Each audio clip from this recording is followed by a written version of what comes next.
the grace of God to break free from certain things, to stay away from certain things, to not operate from your lowest self, whatever it may be.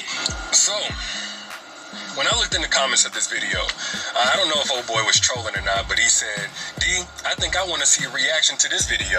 So, let's do it. And by the way, I'm going to speak in third person. A lot of you already seen this, but this is Derrick Jaxn. A lot of people think of him as a relationship expert and guru and all of that. Well, he and his wife are making this video because apparently at some point in their marriage, or maybe even beforehand in the relationship, he didn't take his own advice and he stepped out and he got involved with other women, as you heard them say. Now, upon first impression, nothing really stuck out to me about him, but more so about the wife. Like, I heard her say that she stands with her husband, she's proud to love him. I heard her say that, you know, this is some time ago, they've already processed this, overcame this, dealt with this a long time ago, and nothing's really new to her. But just by her body language, I was really wondering, like, did he force her to do this video? Like, she looks super uncomfortable, like she doesn't want to be there. But then I watched their live chat that they did right afterwards, and, you know, I kind of caught that this is just a part of her personality, so that kind of explains somewhat of her demeanor. You know, she clearly has a mind of her own, if you saw the live chat too, and she said that the live chat even was her idea. So with that, cool. She wants to stand by her husband. She feels like he's worth it. She has that right. Now, as far as what he said, I understand and I completely applaud him taking accountability, because too many times we see dudes and they got this sob story about how they was raised and, you know, they broke at home and the goldfish died and they never seen a marriage and all that. He didn't do that. He just took accountability. But I hope he understands that all the accountability in the world is not going to rebuild broken trust. Not on a personal level, and even with the public that he's addressing. Like, even his most loyal supporters at this point will probably have a raised eyebrow from this point forward whenever he wants to condemn another man for something like this, and rightfully so. So hopefully he understands that. And I also thought it was very intriguing how he brought in God at the end. You know, I don't really hear him speak like that. So, you know, do it God's way or else it's going to fail. Now, if I saw that a couple of years ago, I honestly would have called BS. I honestly would have been like, nah, dude, like, you can't use God as a scapegoat. You know, as if you not having Jesus is why you did what you did. Like, if Jesus was there with you when you was with those other women, Jesus would have zipped up your zipper for you. That's not how it worked. Like, who are you kidding? But now I have a relationship with God for myself, so I hear things a little bit differently. And what I heard whenever he said that was that, you know, when you go into a godly commitment, which marriage is supposed to be, you can't lean on your own understanding. You can't do it by yourself. You can't do it by your own willpower, your own good intentions and vows and love for a person. If you go into a godly commitment, you have to lean on God. You have to do things like to God's standard. You have to rely on God's grace. That's the only way you're going to be able to do it for the long term. And that I can personally relate to.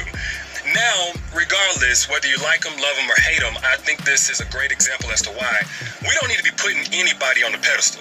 Nobody. And I think a lot of women did that. And I'm not even going to say it's the women's fault by themselves, because this dude, he never really showed his struggle.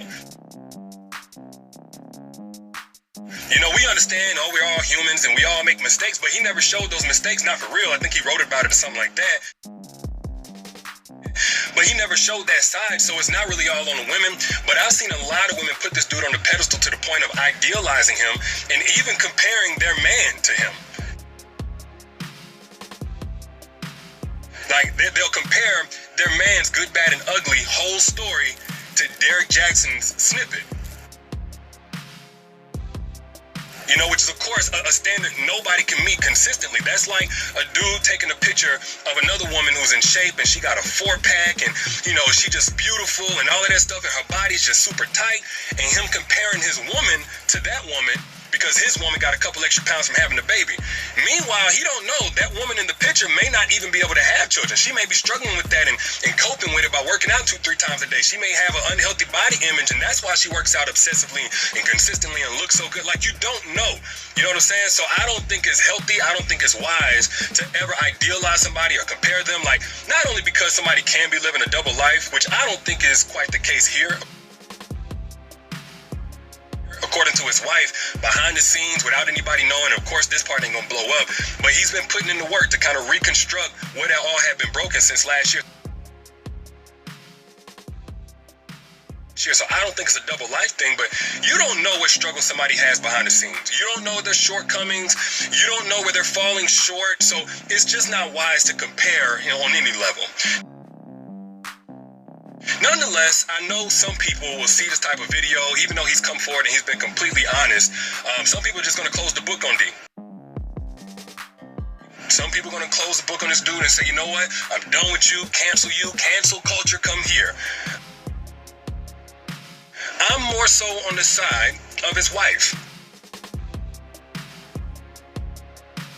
And just basically letting this be a new chapter of how I see him.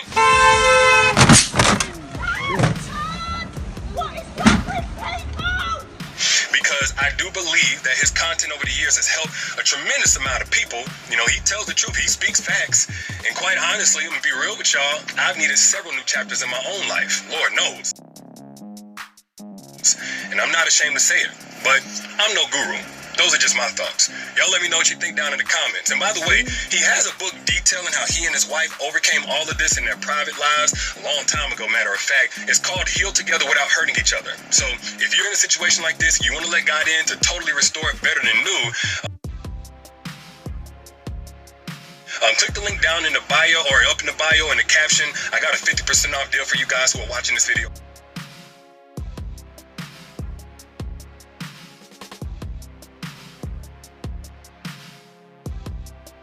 Right now.